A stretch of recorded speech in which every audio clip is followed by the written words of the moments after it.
Assalamu alaikum wa rahmatullah. Bandiraɓe julɓe, on calminama, on jurama, on ñagama duwaw, on neldama duwaw. Eɗen goni hande e nogas e ɗiɗi lewru wiyetendu bowte walla mbiyen décembre. Eɗen gandi joni 24 ara.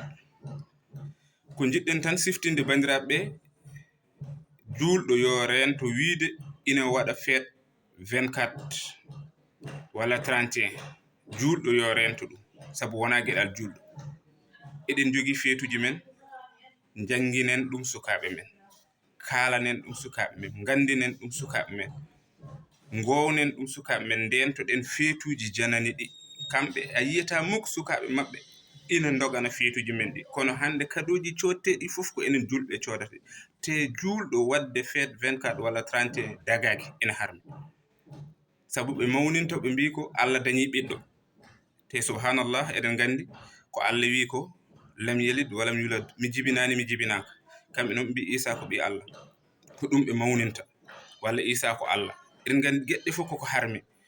Julɗo fotani mawnude ɗum, fotani andinde ɓesgu muɗum wonde ɗum ni koko foti mawninede. Julɗo foti ko dogde ɗum, hulɓina ɗum ɓesgu mum ha ɓe ndenton ɗum. En ndi feetuji men ɗi, kamɓe ala e maɓɓe ɓe jiyata ina jaaha e feetuji men he, walla ina cooda hen hunde, walla ina mbaɗa hen hunde. Kono enen hande kadoji ɗi fof ko enen julɓe codata ɗum. Julɗo fof noon baɗɗo feet 24 walla 31 walla essentiel walla Pâques walla goɗɗi e goɗɗi, yo andu o weddima diina makko caggal, o yeddi nelaɗo sallallahu alayhi wa sallam ko adduno ko, yo Allah dandu en hen.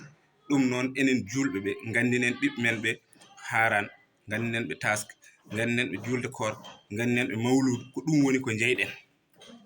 Ɓe ganda ɗum ha hankadam haqqillaji maɓɓe biftetake.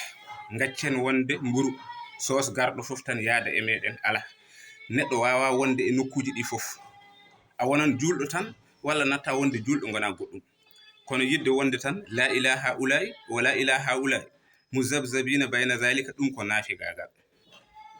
Ƴetten ko men, ƴettuyen ko maɓɓe, te eɗen gandi ko maɓɓe ko ken haɗaɓe ɗum.